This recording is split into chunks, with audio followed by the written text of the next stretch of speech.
이삭이 이르되 이것이 사실이냐? 스데반이 이르되 여러분 부형들여 들으소서. 우리 조상 아브라함이 하나님이 있기 전에 메소포타미아에 있을 때 영광의 하나님이 그에게 보여 이르시되 내 고향과 친척을 떠나 내가 내게 보일 땅으로 가라 하시니 아브라함이 갈대아 사람의 땅을 떠나 하란에 거하다가 그의 아버지가 죽음에 하나님이 그를 거기서 너희 지금 사는 이 땅으로 옮기셨느니라. 그러나 여기서 발 붙일 만한 땅도 유업으로 주지 아니하시고 다만 이 땅을 아직 자식도 없는 그와 그의 후손에게 소유로 주신다고 약속하셨으며 하나님이 또 이같이 말씀하시되 그 후손이 다른 땅에서 나그네가 되리니 그 땅 사람들이 종으로 삼아 400년 동안을 괴롭게 하리라 하시고 또 이르시되 종 삼은 나라를 내가 심판하리니 그 후에 그들이 나와서 이곳에서 나를 속리리라 하시고 할례 언약을 아브라함에게 주셨더니 그가 이삭을 낳아 여드레 말에 할례를 행하고 이삭이 야곱이 우리 12조상을 낳으니라. 여러 조상이 요셉을 시기하여 애굽에 팔았더니 하나님이 그와 함께 계셔 그 모든 환난에서 건져내사 애굽 왕 바로 앞에서 은총과 지혜를 주시며 바로가 그를 애굽과 자기 온 집의 통치자로 세웠느니라. 그때 애굽과 가나안 온 땅에 흉년이 들어 큰 환난이 있을세 우리 조상들이 양식이 없는지라. 야곱이 애굽에 곡식이 있다는 말을 듣고 먼저 우리 조상들을 보내고 또 재차 보내매 요셉이 자기 형제들에게 알려지게 되고 또 요셉의 친족이 바로에게 드러나게 되니라. 요셉이 사람을 보내어 그의 아버지 야곱과 온 친족 75사람을 청하였더니 야곱이 애굽으로 내려가 자기와 우리 조상들이 거기서 죽고 세겜으로 옮겨져 아브라함이 세겜 하몰의 자손에게서 은으로 값주고 산 무덤에 장사되니라. 아멘. 우리 앞뒤 옆 사람과 인사하겠습니다. 교회 온라인 예배를 드리신 분은 기도를 크게 하시고요. 현장에 계신 분들은 눈빛으로만 인사해 주시기 부탁드립니다. 주님만 바라보는 인생이 됩시다. 시작. 주님만 바라보는 인생이 됩시다. 거북이와 경주를 벌였던 토끼가 방심해서 지게 되었습니다. 상상하지 못할 결과가 나와 낙심한 토끼가 고개를 푹 숙이고 집에 가고 있는데 달팽이가 나타나서 약을 올립니다. 야, 너 졌다며. 열받은 토끼가 온 힘을 다해서 달팽이를 발로 찼습니다. 달팽이는 저 멀리 산 기슭까지 날아갔습니다. 이 일이 있은 후 1년이 지나게 토끼가 집에서 쉬고 있는데 누군가가 자기의 집 문을 두드립니다. 토끼가 문을 열어보니 자신이 1년 전에 발로 찼던 달팽이가 서 있었습니다. 그리고 달팽이가 말합니다. 뭐라고요? 네가 지금 찾냐? 달팽이는 1년 동안 이 말 한마디를 하려고 열심히 토끼의 집을 찾아온 것입니다. 이 예화가 주는 교훈이 있습니다. 마음의 분노나 속상함, 섭섭함을 채우고 있으며 그 삶이 발전하지 못하고 세월을 허송하는 삶을 살게 되어 있습니다. 그런데 의외로 여기에 사로잡혀 사는 사람들이 많습니다. 가족주의를 보내면서도 가족에게도 그런 마음들이 있다는 것입니다.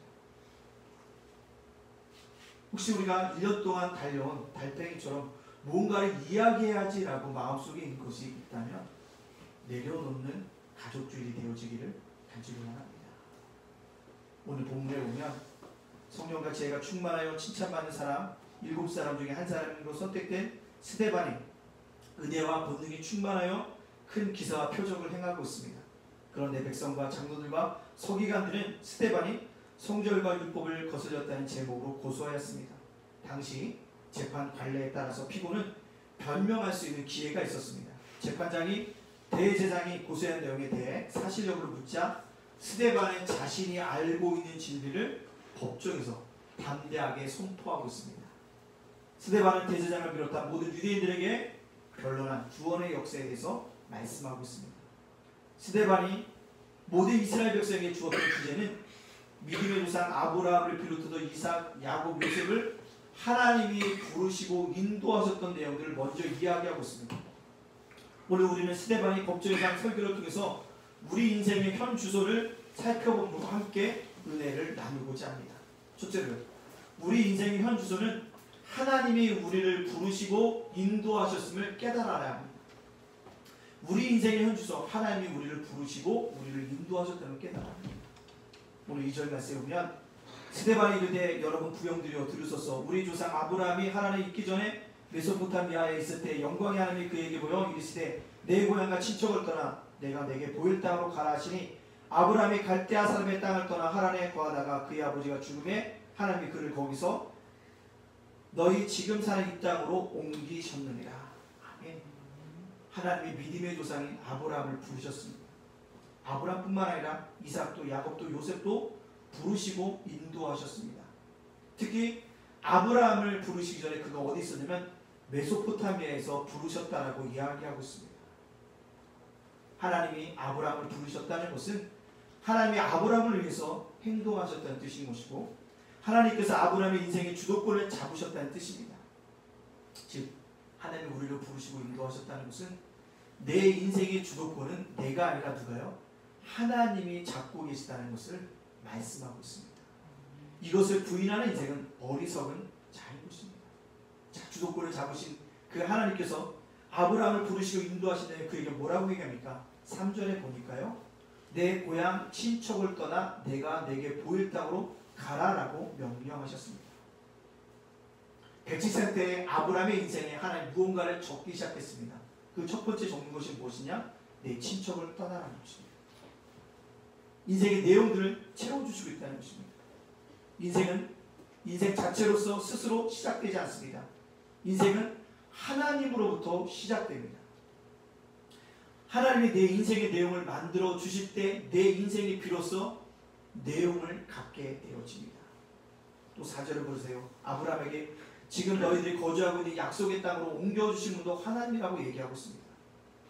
2절과 3절을 보면 뭐예요? 4절까지 보면 아브라함에게 나타나서 말씀하신 분도 하나님이시요 갈대아 우르를 떠나서 메소포타미아를 떠나라고 말씀하신 분도 하나님이시요 지금 거하고 있는 약속의 땅으로 들어가게 하신 이도 하나님이시라는 것. 그렇습니다. 우리 인생의 주도권을 가지시고 내 인생의 내용을 채워가시는 분이 누구냐? 하나님이시라는 겁니다. 법정에선 스데반은 특별히 창세기 역사를 들먹거리면서 유대인들과 모든 제사장들과 거기에 있는 백성들에게 전하고 싶은 메시지는 단 하나입니다. 하나님이 하신다. 그렇습니다.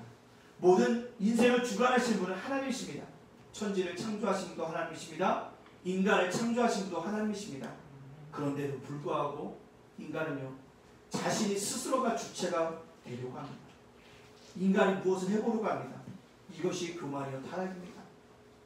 하나님과 같아지려는 마음은 선악과를 따먹는 나의 교만, 하나님을 대신한 물질을 추구하는 나의 교만, 누구보다 높은 자리에 앉고자 하는 성공의 사다리를 올라가려고 하는 나의 교만, 나로부터 시작합니다. 저도 분명히 내가 있습니다. 그러나 그렇지 않습니다. 하나님이 나를 통해서 구제하시는 것입니다. 누군가를 돕고 봉사하는 것도 누가 한 것입니까? 분명히 내 주머니에서 나왔고 내 손과 내 발로 한 것이지만 내가 한 것이 아닙니다. 하나님이 나로 하여금 긍휼과 은혜의 마음을 주셔서 다만 그 일을 뭐한 게 하게 하신 것입니다. 이 교회는 누가 세웠습니까? 목사가 세웠습니까? 사람들이 와서 예배를 드리지만 하나님이 세우시고 예배를 인도하시고 있다는 것입니다. 이것이 무엇입니까? 신앙입니다. 인생의 편주소는요 하나님이 나를 부르시고 인도하시는 믿는 데부터 시작되어진다. 사랑하는 예담 가족 여러분들, 하나님이 여러분을 부르셨습니다. 하나님이 여러분을 이 세상에 오게 하셨고 한국 땅에 태어나게 하셨고 여러분을 하여금 복음을 듣게 하셨습니다. 왜냐하면 여러분을 통해서 하시고 싶은 일이 있기 때문에 이것을 인정하고 이것을 고백하고 그대로 사는 것이 바로 뭡니까? 믿음이고 신앙입니다. 요한복음 15장 16절 말씀에 우리에게 이렇게 얘기하고 있습니다. 너희가 나를 택한 것이 아니요 내가 너희를 택하여 세웠나니 이는 너희로 가서 열매를 맺게 하고 또 너희 열매가 항상 있게 하여 내 이름으로 아버지께 무엇을 구하든 다 받게 하려 합니다. 너희가 나를 택한 것이 아니요 내가 너희를 뭐예요? 택하여 세웠다. 요한일서 4장 10절에도 사랑은 여기 있으니 우리가 하나님을 사랑한 것이 아니요 하나님이 우리를 사랑하사 우리 죄를 속하기 위하여 한목제물로 그 아들을 보내셨습니다. 하나님이 우리를 먼저 사랑하셨다는 것입니다. 이것을 믿는 자가 바로 신앙이라는 것입니다. 이제 우리 인생의 현주소를 분명히 기억하십시오. 오늘 우리가 여기에 앉아있는 것, 하나님이 우리를 부르시고 인도하셨기 때문에 여기 앉아서 예배 드리는 인생이라는 사실을 고백할 수 있는 믿음의 인생들이 되어지기를 간절히 소원합니다. 두 번째요, 우리 인생의 현주소는 누굽니까? 하나님께 영광을 돌려야 한다는 거죠. 이 저희가 4절 말씀에 보면 다시 한번 읽겠지만, 스데반이 이르되 여러분 부형들이여 들으소서. 우리 조상 아브라함이 하란에 있기 전 메소포타미아에 있을 때 영광의 하나님이 그에게 보여 이르되 내 고향과 내 친척을 떠나 내게 보일 땅으로 가라 하시니 아브라함이 갈대아 사람의 땅을 떠나 하란에 거하다가 그의 아버지가 죽음에 하나님이 그를 거기서 너희 지금 사는 땅으로 옮기셨느니라. 그렇습니다. 하나님이 우리를 부르셨는데 우리를 부르시는 그 하나님의 영광은 영광의 하나님입니다. 스데반이 재판을 마치고 설교를 마치고 했을 때 법정에 있는 사람들이 다 스데반을 보면서 이를 갈고 분노했습니다. 그때 스데반의 눈은 무엇을 보릅니까? 땅을 향해서, 사람들 향해서 있지 않고 그의 눈은 하늘을 우러러 주목하고 있다는 것입니다. 거기서 그가 본 것이 무엇입니까? 하나님의 영광입니다. 그 영광 옆에 서 계신 누구요? 예수 그리스도를 보게 되었다는 겁니다. 그렇습니다. 영광이라는 것은 인간의 것이 아닙니다. 영광 받으실 분은 누구밖에 없으니까 하나님의 것입니다. 인간이란 하나님께 영광을 돌리기 위해서 창조된 존재일 뿐입니다. 따라서 영광을 인간이 도둑질해 가면 안 됩니다. 그러나 너무나도 많은 목사님들이, 너무나도 많은 교회가 하나님의 영광을 가로채고 있습니다. 하나님께 가져갈 영광이 사람에게 갑니다. 교회에게 가져갑니다. 교회 부모는 인간이 한 것처럼, 한 개인이 한 것처럼 생각합니다. 설교를 잘해서, 목회를 잘해서 이 믿음이 안 좋아서 교회가 커진 것처럼 착각합니다. 그렇지 않습니다. 인간은 영광 받을 만한 존재가 아닙니다. 인간이야말로 영광을 받으시기에 합당한 하나님께 영광을 돌려야 될 인생이 우리의 현주소입니다. 믿음의 조상들은 다 하나님께 영광을 돌렸습니다. 영광 받으시기에 합당한 존재는 하나님이십니다. 그러므로 오늘 이 예배 드리는 우리 인생의 현주소는 모든 일에 하나님께 영광을 돌려야 합니다. 깜짝 놀랐어요. 예담자문도서관 자원봉사자를 뽑는다고 썼는데 다른 기관에는 한 달에 한두 명도 오기가 어렵다고 하는데 수원시에서 우리 예담자문도서관 오겠다는 사람이 104명이에요. 근데 목사님들한테 내가 돌려, 우리 예담자문도서관이면 처음으로 자원봉사 올렸는데 104명이 나왔어.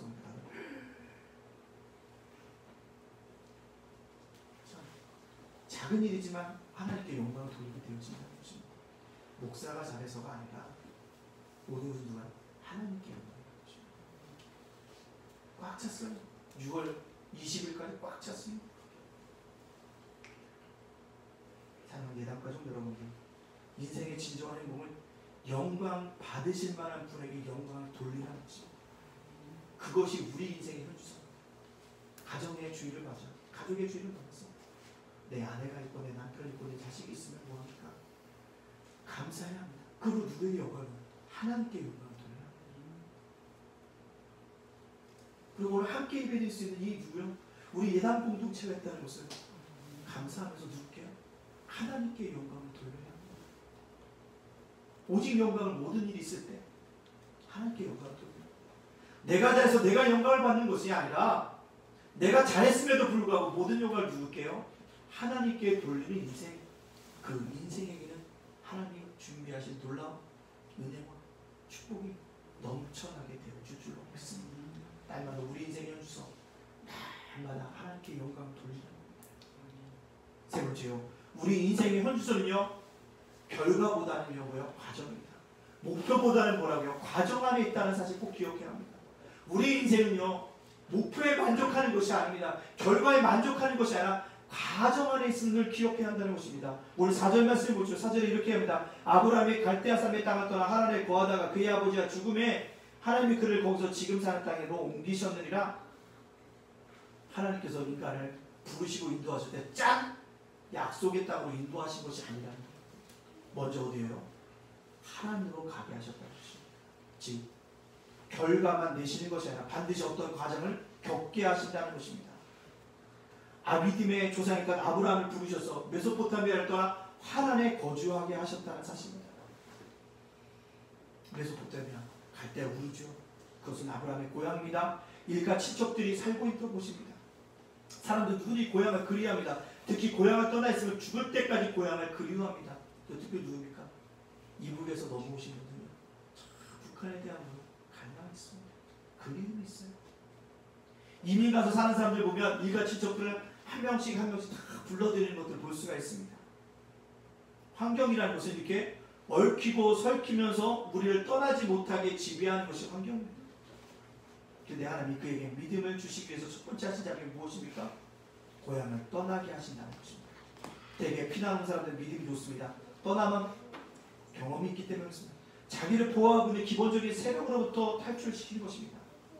너를 보호하고 있는 가족도, 친척의 세계도, 내가 하고 있는 사업도, 내가 인간적으로 의지하고 있는 모든 것을 떠나게 하신다는 것. 이것이 믿음의 시작이라는 것입니다. 즉 인생은 과정인데 그 과정 첫 번째가 떠납니다. 우리가 부모님 밑에서 잘 컸지만 때가 되면 부모님 밑을 떠나는 것입니다. 내가 또 자녀를 낳지만 내 자녀를 잘 키우지만 내 자녀가 또 언제 우리가 떠나게 되어집니다. 그 최종적으로 나도 뭐합니까? 이 땅을 떠나게 되어집니다. 과정이라는 것입니다.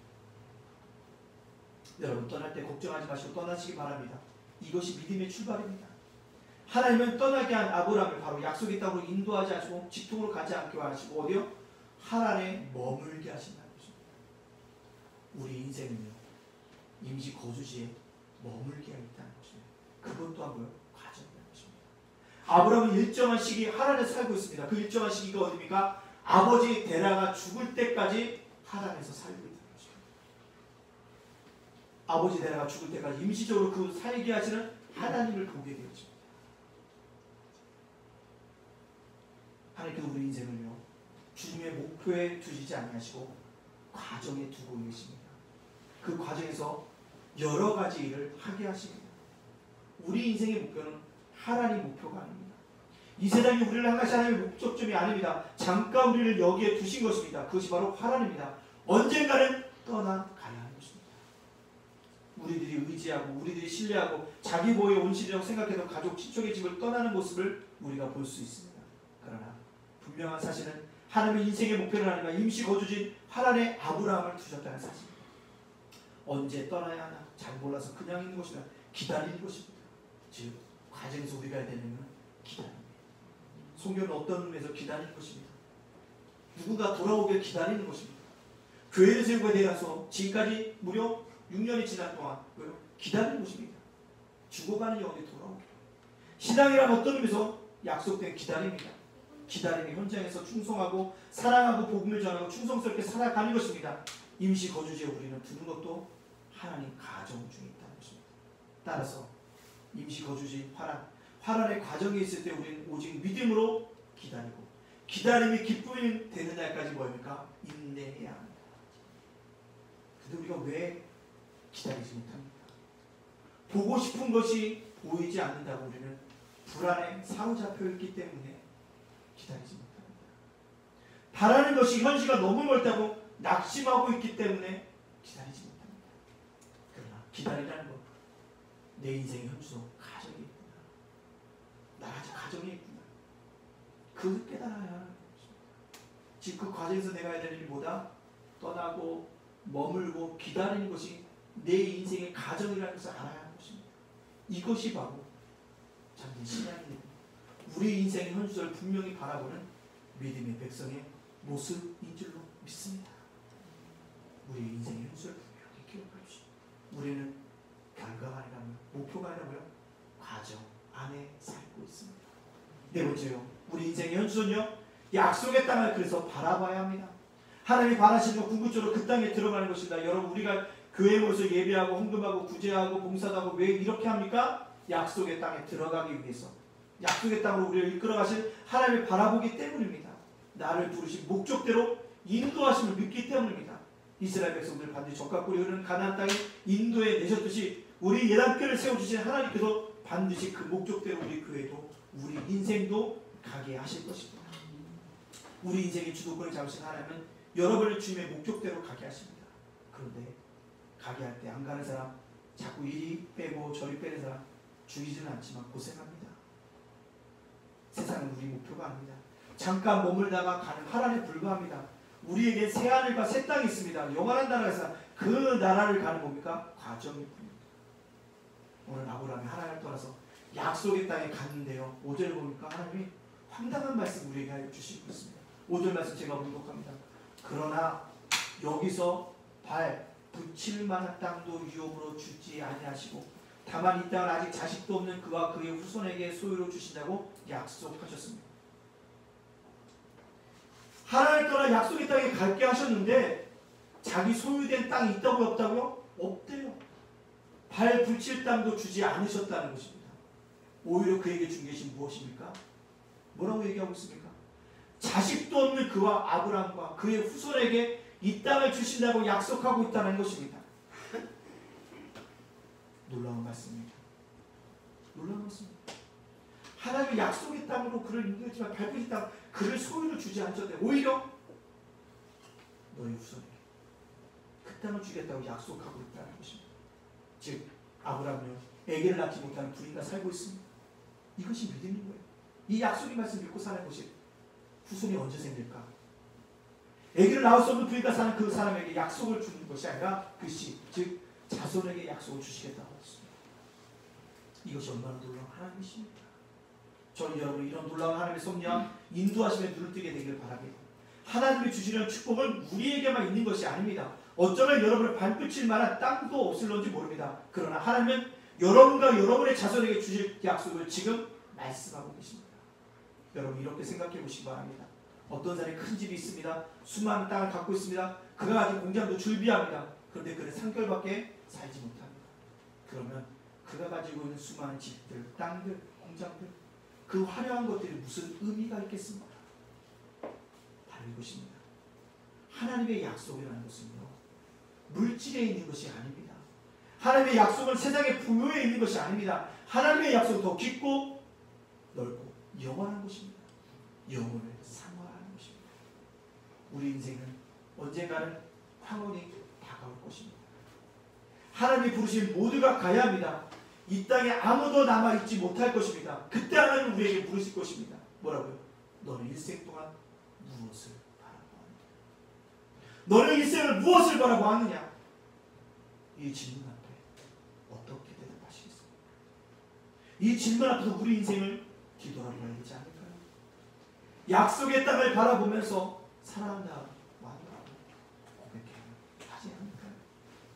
우리 인생의 현주소는요 이 땅에서 밟으질 땅을 얻는 것이 아니라 영원한 약속의 땅을 바라보며 사는 것이 우리 인생의 현주소라는 사실입니다. 그런 것이 우리 인생의 현주소를 내가 깨닫기 원합니다. 한국 국회의원들의 성적표라는 유목물이 있습니다.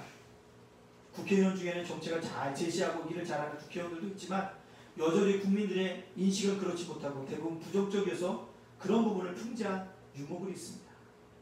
국회의원들이 유일하게 수를 받는 과목이 있답니다. 수학입니다. 워낙 자기들이 받을 월급, 수당, 들어오는 비자금 계산 능력이 뛰어나기 때문에 그렇습니다. 국어가 우를 받았답니다. 왜 국어가 우를 받았냐? 말하기, 읽기, 쓰기는 다 잘하는데 뭐가 부족해요? 듣기가 부족해서 우울합니다. 미를 받는 부분은 외국어 과목이라고 합니다. 외국은 많이 가는데 외국 실력이 미비하기 때문에 미납니다. 양을 받은 과목은 사회 과목이라고 합니다. 워낙 사회봉사를 안 하다가 명절에 꼭 나타난다는 거죠. 사회봉사. 가를 받은 과목이 있다면 윤리입니다. 북한 거짓말, 싸움, 욕설에 능하기 때문에 그렇습니다. 그런데 아예 점수가 안 나온 과목이 있습니다. 뭔지 아십니까? 체육입니다. 특히 달리기 과목에는 힘이 넘쳐서 잘 달리는데 뭐요? 엉뚱한 방향으로 달려서 점수가 안 나왔다고 합니다. 방향은 이름, 국회와 정치를 풍자하는 비밀입니다. 그렇습니다. 우리가 여기서 얻어야 할 교훈이 있어요. 무슨 교훈입니까? 우리가 신앙생활하는데도 방향을 잃지 않는 것이 정말 중요합니다. 아무리 열심히 달려도 엉뚱한 방향으로 달려가면 어떻게 되겠습니까? 달리면 달릴수록 하나님의 뜻과 계획을 이루는데 방해가 되고 있다는 것입니다. 그래서 영적인 방향을 바로 잡고 달려나가는 것이 신앙생활의 우선순위라는 것입니다. 그렇다면 어떻게 하면 방향을 잃지 않고 하나님의 뜻과 계획대로 나아갈 수 있겠습니까? 그 핵심이 바로 예배에 성공하는 것입니다. 예배를 통해 선포되는 강단의 말씀 따라 믿음의 도전을 하고 영적으로 성장하고 풍성한 열매 맺기를 원한다는 거죠. 가족주의를 만나서 지난주에 8가정을 갔다가 주보와 떠가지고 다 갔어요. 하나가 잘 얘기가 돼요. 온라인 예배 목사님 어렵더라고요. 집중이 안 돼요. 듣다가 뭐하면 또 가서 막 일하다 와서 벌써 끝났네? 다시 듣기는 좀 그렇고요, 목사님.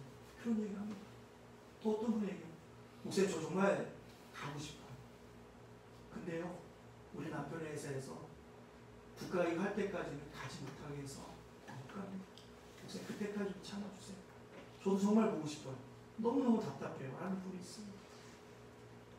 또 어떤 분은 목사님 제가 아침마다 꼭 가려고 하면 기침해서 못 나와요.